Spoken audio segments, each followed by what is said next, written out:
Hey, witches, you are once again down with me, Anarchy, for this week's installment of Maidens and Magic.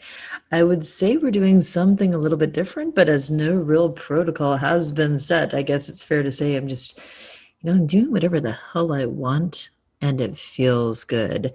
Speaking of which, I do have unstable internet connection because of a windstorm. So, in the interest of getting this out in time, I'm just going to spare you.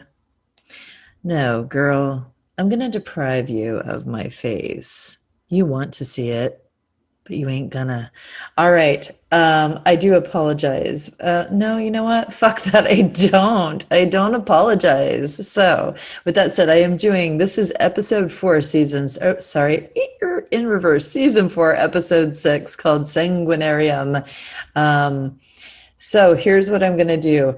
I am going to talk about the lovely, the talented, the exquisite Gillian Anderson, who I learned a little bit about. And yeah, I mean, she's just fucking phenomenal. What can I say?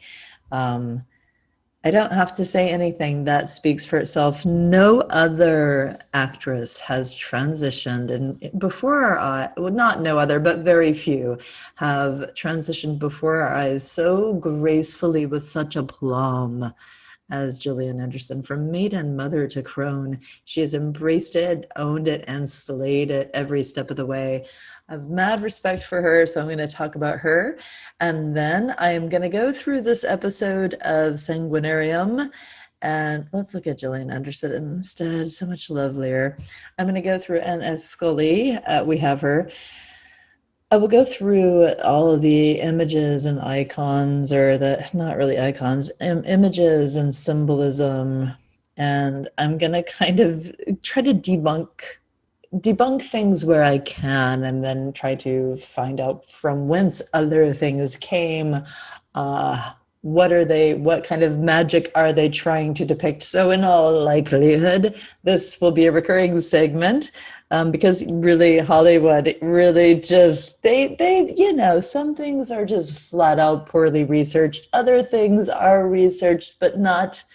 They kind of just cherry pick, and you end up with an amalgamate, just this blob of the occult that doesn't make a lot of sense. Sometimes the X-Files did not do that bad of a job. I'm gonna give them props, but they did mess up a couple key things. So we're going to go through and take a look at that and get it all sorted. If that's fine with you, please press 1 to accept. Please press 1 now. I said now. All right, getting on with this. Yes, Sanguinarium, Maidens and Magick, me, Anarchy. Here you go. Bye. All right, witches, it brings me great pleasure to talk about great pleasure. God, what have I done? It was almost like a Moira Rose kind of thing. To talk about Gillian Anderson. You know, every time I start researching a goddess, since the Catherine Deneuve thing, cutie pie. I get very nervous because I just never really know what I'm going to uncover. And I'm very pleased to inform you that Gillian Anderson is Penis of the Day Picks. Gillian Anderson, I can't with that title. She is really a righteous, she's fighting the good fight out there, y'all. She is doing good things in the world, and I just think she's amazing. And she is one of those women who is just getting more gorgeous with age. Can we just say, as this maiden moves into through motherhood and into crone, it's such a negative word, but as she blossoms, as her blossoms mature, she just she's fucking stunning. I don't know what else to tell you, except maybe here. I have not seen The Crown. I know people rave about it. And to come to think of it, I have not seen a whole lot of things that Gillian Anderson has been in. Is that a bat tattoo?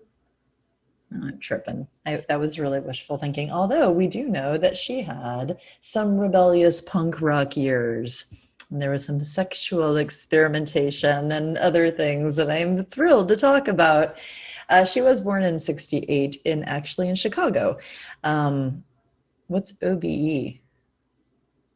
What does that mean? I've never seen that before. What does that mean? Or best Order of British Empire, most excellent. So basically, Bill and Ted time traveled to Britain at some point to give the most excellent order.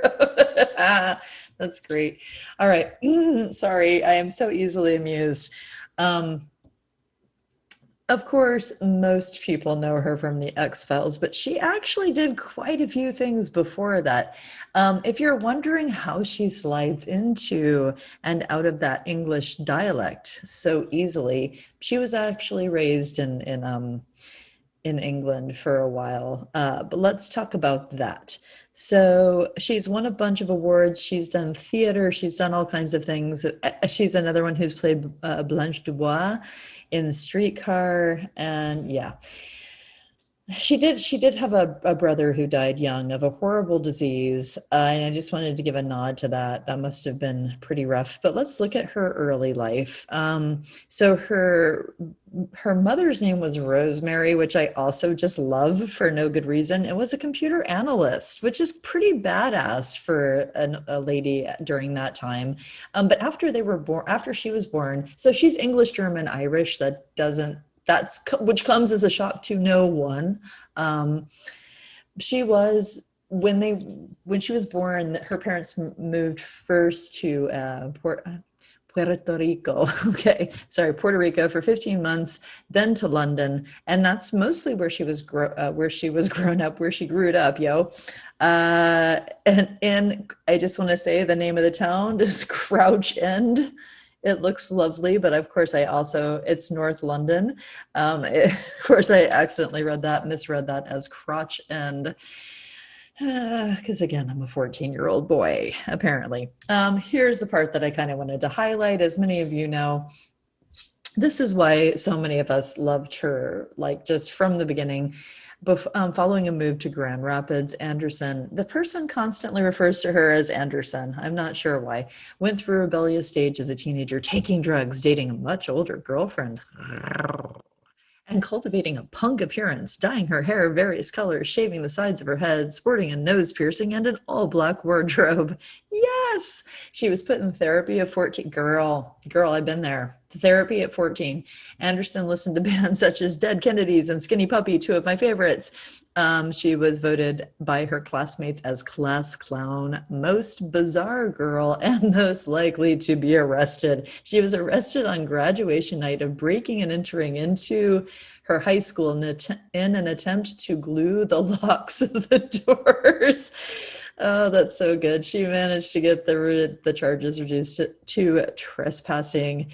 She studied marine biology, did community theater, did a lot of theater. I mean, she really does. She's a fine actress. She takes a season, I think. I've just started rewatching the X-Files. I've actually never seen the entire series because I never really had TV when it first aired. What is it, like 96 or 90? When did the X-Files? It'll tell us eventually. Yeah, I didn't really have TV, and I've seen a lot of the episodes, but not in all of them by any stretch of the imagination. They are on Hulu if you're interested. But yeah, prior to it, so what I was saying there is the first few episodes, she's good, but you can tell she's a little green. I don't know. But good. She's solid good. A lot of theater is what I was. She's also a practicing. Her brother was a practicing Buddhist. He died of a brain tumor, she seems he had a very rare disease, neurofibromatosis. which I made the mistake of clicking on. Not for the faint of heart. You basically grow little tumors all over your body, and I have a hard time looking at stuff like that. So, but feel free if you're one of those people who does like stuff like that, you fucking weirdo. This word right here, bidialectical, I had never heard before, and I think that's so interesting because when she first went back to school in the Midwest, you know, she had this British accent, and somehow, strangely, this blows my mind, they mocked her for that. If I could do a Chicago accent, I would try to. I'm not going to touch that one. Anyway, so she can switch back and forth pretty seamlessly, which is a pretty cool thing. Let's see, she was 24 with the X-Files. Was it 9? When the fuck did the X-Files start? 93. Okay, so I definitely wasn't watching TV then. I was still shooting smack. Best known for that, X-Files stuff. I am not going to go through her whole thing. I will say I saw her in the BBC version of Bleak House. If you like Dickens at all, or even if you don't, maybe you're just a BBC person. But then I noticed, hold on one second, I'm going to scroll back up here. She was also in Great Expectations, so too, by Dickens there. Did not know that, but she's really good in Bleak House. And man, they do her justice too. They really capture her stunning bone structure from every conceivable angle. Anyway, she has had a long career of TV. The Fall, I started to watch that, y'all. So she's done a lot of BBC stuff. I have not seen all of that one. I did see Hannibal. She's amazing in that. She's done a lot of classics and a lot of BBC work, which really, I don't know. It gives her she also did War and Peace. Okay, interesting. I wanted to point this out too, that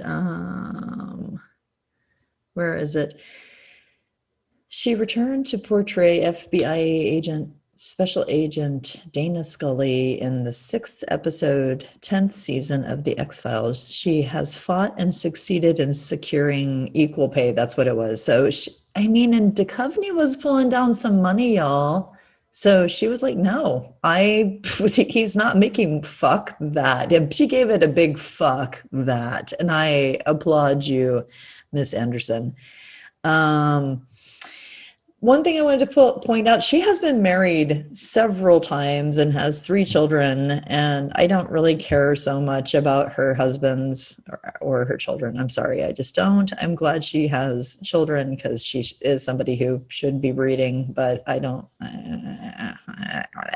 She is, for real, a committed feminist. And she does practice meditation daily. It says right here in this little blurb about her personal life, and she is an art collector, which I also really like.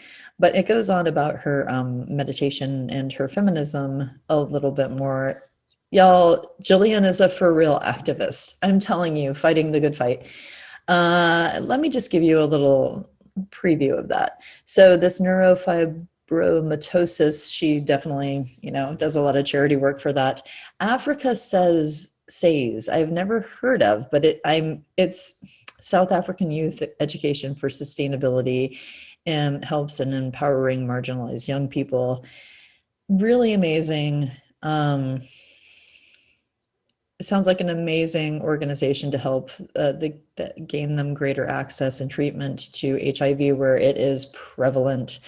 And so I think that's great. Women's rights, she does a lot of things. The Feminist Majority Foundation, she's been a longtime supporter of that. They've worked to stop gender apartheid in Afghanistan. She's an advocate for reproductive rights, for Rock the Choice, for supporting the morning after pill, for women's rights in Afghanistan, and Amnesty International. comic relief. Oh, what was the other one? Refuge, a United Kingdom charity providing specialist support for women and children experiencing domestic violence. I mean, just for real, is putting her money where her mouth is and walking the talk, or talking the walk. I don't know how that goes. More children's rights, several children's rights organizations, promoting literacy and other things, indigenous rights, which is, I just think, so fucking important. So she joined a campaign to boycott Botswana diamonds, but I refer you to blood diamonds. I'm not gonna look it up or watch a movie. There's a good documentary. There's actually a good movie with Leonardo DiCaprio and Jennifer Connelly, if you want to watch that. Greenpeace, save the animals, save the environment, she's just great. She's the kind of, she's just the kind of human that more people should aspire to be. She has a pretty decent IMDb. I have not seen so many of these, so I don't know. The Spy Who Dumped Me, though, I did see, because, well, it's what's her name, and Kate McKinnon, and what's the other, Mila? Nope, I don't know. She in Black Swan also. Anyway, 70 Show, Ashton Kutcher's lady friend. What's her fucking name? Anyway. She's done a lot of things. She's won a lot of awards. Here's what I really like about her. Let me just show you what I'm scrolling through. Okay, so this is a very well-rounded body of work. She has done film. She has done television. She has done video games, music videos, stage appearances, radio, voice work. She's written a couple books too, y'all. One was co-written, We, a Manifesto for Women Everywhere. Love it. I want to get my hands on it, take a look at it. She has a discography with whoever this, she's done everything. So, and this is actually a pretty well-researched page. As you can see, I always like to see that. Still, if you're a student, do not cite Wikipedia in your paper. I will fucking find you and I will kill you. Now, I just wanted to make sure I told you 3 more things about the lovely Gillian Anderson really quickly before I forgot again. The first one I wanted to tell you is that she was the first woman to ever write and direct an episode of The X-Files. The episode that she wrote and directed was called All Things, according to this Wikipedia page. I don't know what season or episode, but you can Google that. The second thing, also talking about Scully, is Dana Scully started what was known, later referred to as the Scully effect, where a lot of young women started going into fields in medicine, because remember, Scully was a doctor, and like forensic pathology and different things. So that's really cool. She actually had an influence, on a positive impact on young women. And the third thing I wanted to make sure I mentioned, just because, chicka bow wow, she does identify as actively heterosexual, but is still very open to the idea of having a partner of either gender or sex or sexual orientation. So ladies, don't ever stop dreaming. Don't ever stop dreaming. I'm going to stop there. Okay, time now to get to the, wait a second, what kind of magic is this supposed to be? Portion of the program. The episode of The X-Files is called Sanguinarium. If you're interested in watching it, it is season 4, episode 6.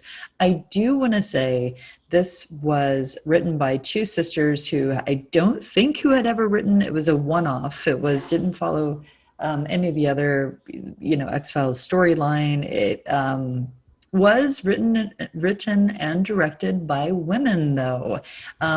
With that said, I wish it was a little bit stronger. But there were some problems with the plot, and aside from the nebulous witchcraft, some inconsistencies. It didn't get rated very well. It didn't do very well with the critics or with the fans. Some people thought it relied too heavily on the gore. I am not a fan of gore. I had to avert my gaze. Come on, gaze, we're going away. No, I had to avert my gaze a number of times, which take that for what it's worth. But you can see things like this, like that Mulder discovers a link between the victim's dates of birth and the key dates on the witchcraft calendar. That's not a thing. I mean, are they talking? I think they're talking, because witches, no, I think they're talking about the wheel of the year. But which witchcraft is already like, we're going to talk about the plot in a minute. I'm actually going to go through and show you a couple of things. But yeah, you know that this was the X-Files, while every week produced by Chris Carter, was written by a number and directed by a number of different people, much like Twin Peaks. Why do I mention Twin Peaks, you might ask? Well, I'll tell you. Thank you, friend. Thank you. I've never known how to say, is it Bamer? Richard Bamer, who is, of course, look at his old picture, y'all. I guess he was a hunk once, but we all know him as Ben Horn, Twin Peaks, Horn's Department Store, One-Eyed Jacks. You get the skinny. All right, but that digression notwithstanding, he's good in this. A lot of it is well acted. It's just but interesting. I did enjoy the episode. I'm not going to lie. There's supposed to be some credence to, I'm just going to read this one last part right down here, associated with this picture. Not this picture, but that one. It does say, given its subject matter, the episode features many references to witchcraft and occultism. The nurse from the episode, Rebecca Waite, was originally named after a friend of the writers called Rebecca White. However, this was changed because there was a real nurse from Chicago whose last name was White. Some viewers ended up believing that Waite's name was a reference to either Rebecca Nurse, that was an innocent woman prosecuted during the Salem witch trials, or the writer Waite Terodek, which is, of course, the most popular one. The episode itself directly references Gerald Gardner, who we talked about last week. He was kind of the Wiccan who brought Wiccanism as we know it today to the States. And yeah, so all of that aside, while the Mayhew sisters tried to depict occultism without offending anybody by not connecting Franklin or Waite to any known cult, many Wiccans sent angry letters and emails, which I would love to read some of those. Because why? Because it conflates something like it.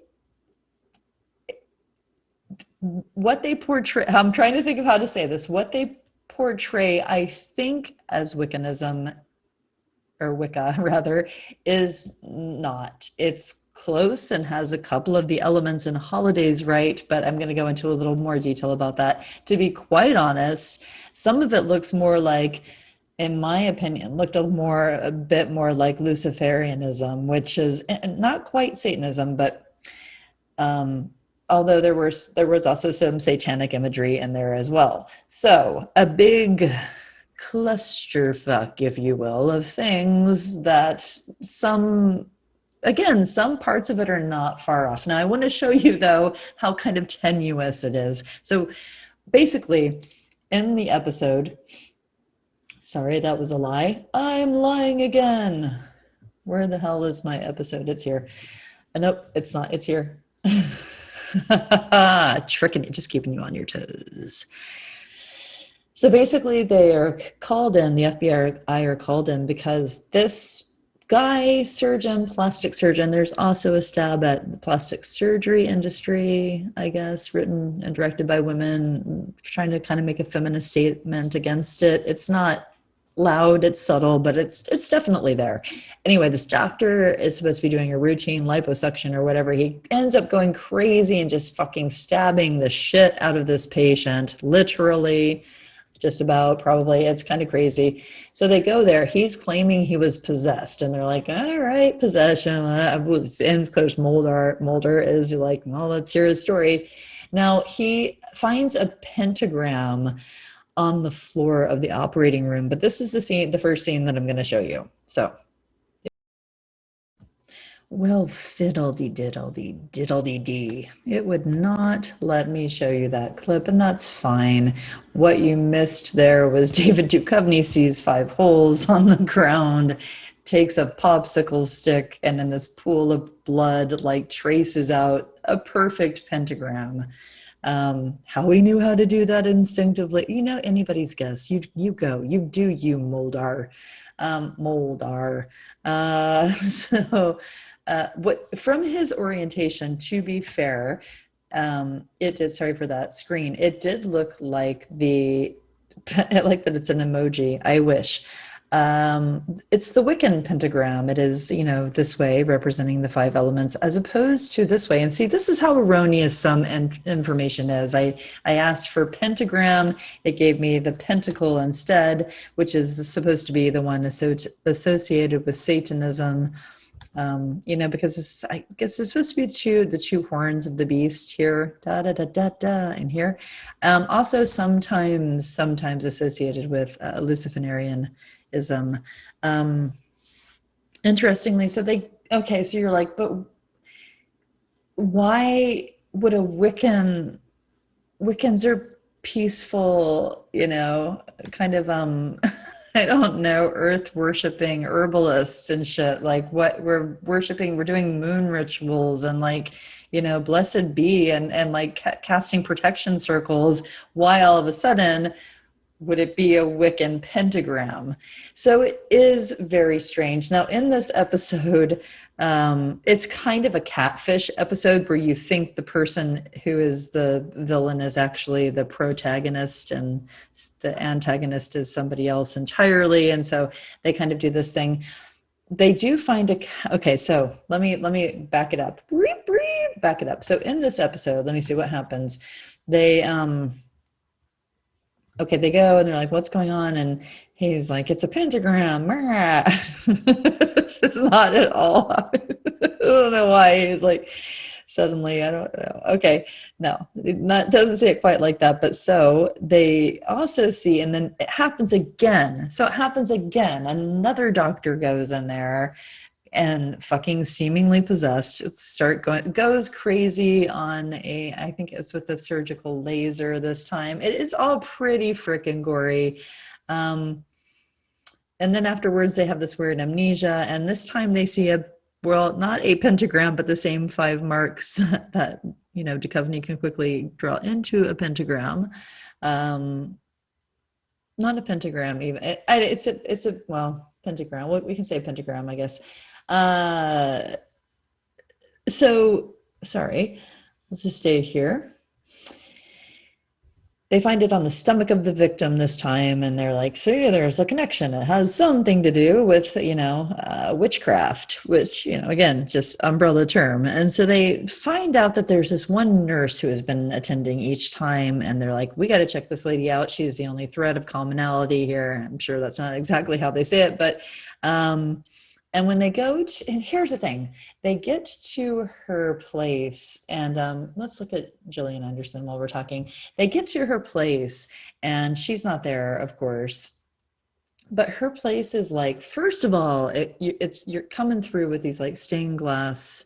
It looks like she's in a church. It is a very churchly vibe. There's a crucifix on the table. There are all kinds of candles and herbs and incense and like tarot deck, just generally, like, I think I see a tarot deck there. I'm not sure. I don't remember. Probably generally just kind of witchy stuff, but she's chanting and oh no, so they're not there yet. Sorry, this is before they get there. It's showing her doing this. Sorry.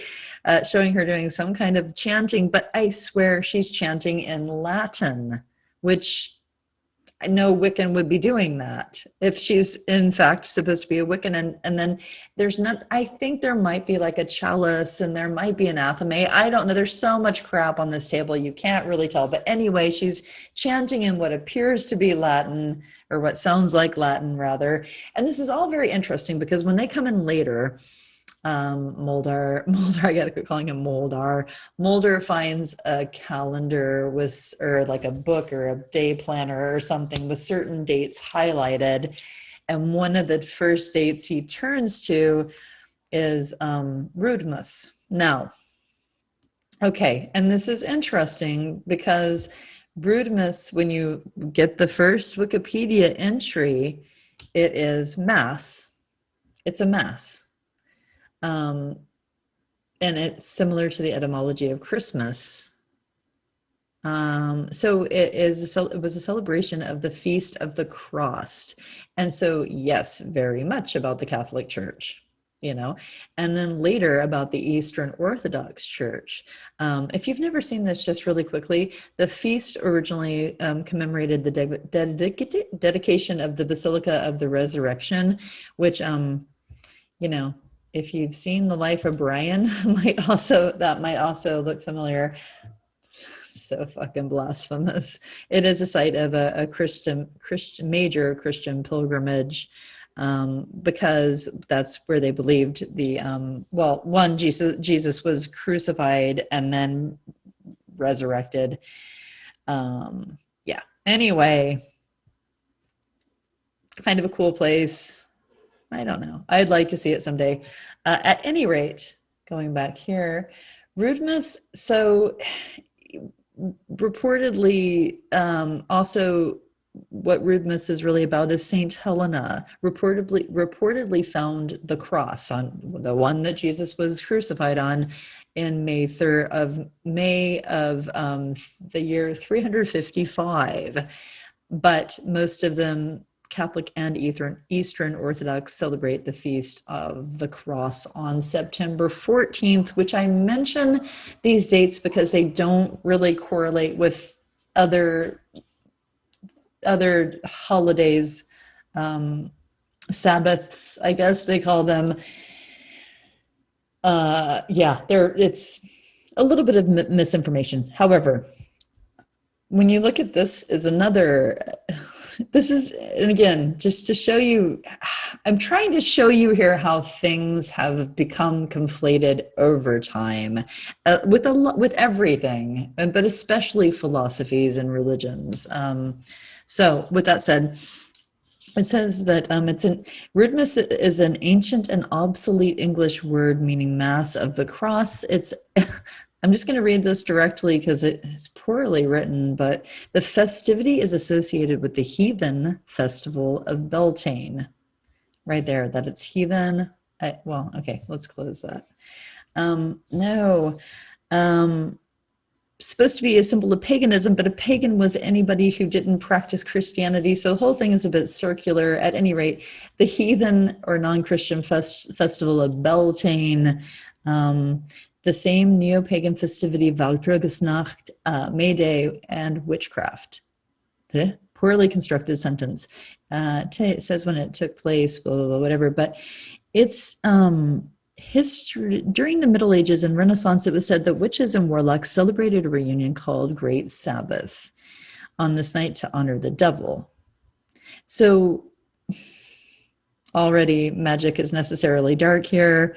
It would offend Jesus, God, and the sacraments, I don't know. And so it says, it is true that some people confessed of their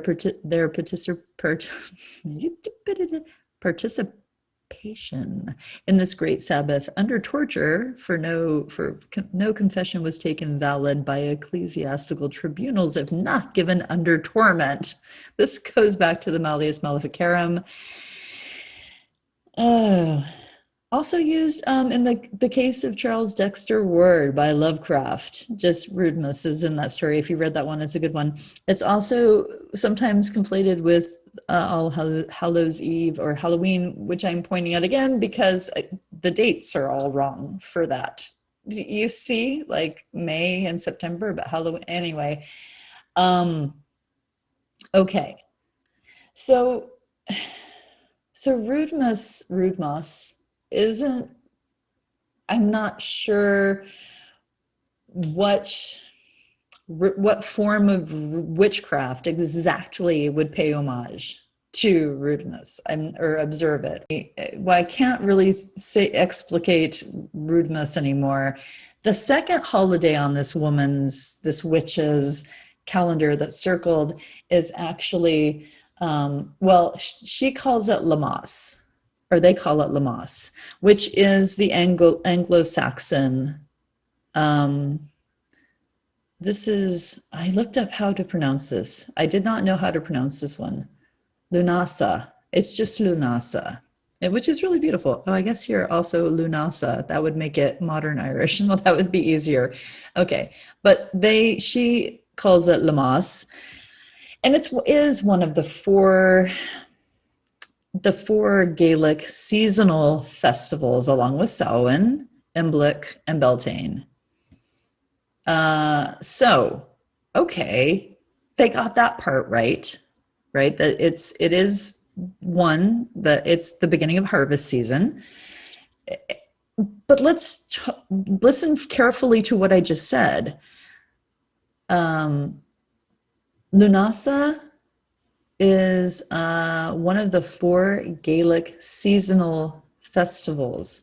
It honestly didn't have anything to do with witchcraft necessarily. And to kind of underpin this, how, like, I think for a lot of pre-Christian or Christian denying cultures early on, it really wasn't even considered magic. It was just the way things were done. It's kind of like, I lived in Japan, and of all the people I asked, Japanese people I talked to, they all practiced Shinto, but none of them would describe it as a religion. They just say, well, no, it's how you do things. And if you don't know what Shinto is, it's kind of an ancestral worship, not really worship. It's an honoring of ancestors or people that have passed, where you build them an altar in your home, and you light incense nightly. You don't celebrate any festivals or birthdays or holidays of any kind in the full calendar year, the first calendar year that they are dead, out of respect. So just to kind of underpin this or support it, I guess, a little bit, 8 important and sacred Celtic, not Gaelic, they say here, Celtic holidays of the year. This is not a witch's page or a page about witchcraft. This is a page about, well, Celtic heritage and travel, really. So, right, Ireland has a rich Celtic heritage. Here are some important holidays of the year. May Day, Beltane, one of our high holidays, right? Or Sabbats, Midsummer, summer solstice, video of the week. No, the equinox, autumn equinox, Lunasta, which they're talking about here, the harvest again. So that's 2 of them. And then we have winter solstice, St. Bridget's Day, which you don't hear as much about. And also they include Samhain, so that's a 3rd. And then finally, they even include St. Patrick's Day. So just to give you an idea, it's just Irish. It's just life in Ireland. It's just, I'm not going to do that. I can wish, maybe if I try to do a pirate, I can do an Irishman. I don't know. And that sounded nothing like a pirate. God, I'm crushing it with the accents. Anyway, so the 2 holidays mentioned, Lunas does, or Lammas as they say, does have some credence.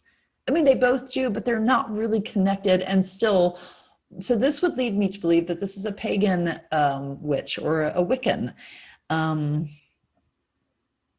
But then why are they spell casting and trying to possess people? Well, it turns out she's not trying to possess the doctor. She's trying to save the patients. I think it turns out it was something conva-fucking-looted, like what was it? They just said it again. I think the pentagram, murder suspicions are strengthened. I don't know. The people are being killed as a sacrifice on the, so this is where it gets fucking convoluted. The people are being killed there because their birthdays are the same days as these Sabbaths and their blood sacrifices. Not made by the woman who is doing something Wiccan, but by Richard Bamer, who I think is doing much, much darker magic that is less clear. The only insight that I had to what kind of magic he might have been doing was there's a long high shot where he and some elders, I don't know, of the, they all seem complicit in, I don't know if it's like a Freemasonic kind of, I don't know if they're all actually Satanists or witches. They're some kind of secret society, but it does a pan over their wooden table, and there is the satanic pentagram in there, the inverted pentagram on the table quite visibly. So he's a Satanist and she's a Wiccan, maybe trying to save. But then if he's a Satanist, I don't know that he would be, why would the Sabbaths, the witches, I don't know that they would be, it's just a misappropriation. I suppose a Satanist could have some, would have some, I mean, they don't practice, they don't usually acknowledge the changing of the seasons, which is what these holidays are about, or these holidays are about. They're about the changing of the season. So why a Satanist would have any interest in that defied my imagination. Anybody have an idea? Fucking help me out with that. At any rate, I don't even remember how the fucking thing ends. It's just a hot train wreck at this point. I think it doesn't matter. I don't know. So she had placed the pentagrams, actually protective symbols, on and around the victims in hopes of protecting them from the dark magic. Does it actually tell us there that he's a Satanist anywhere? Do we see what kind? Just dark magic. Oh yeah, she dies. There's this whole other thing about him being able to,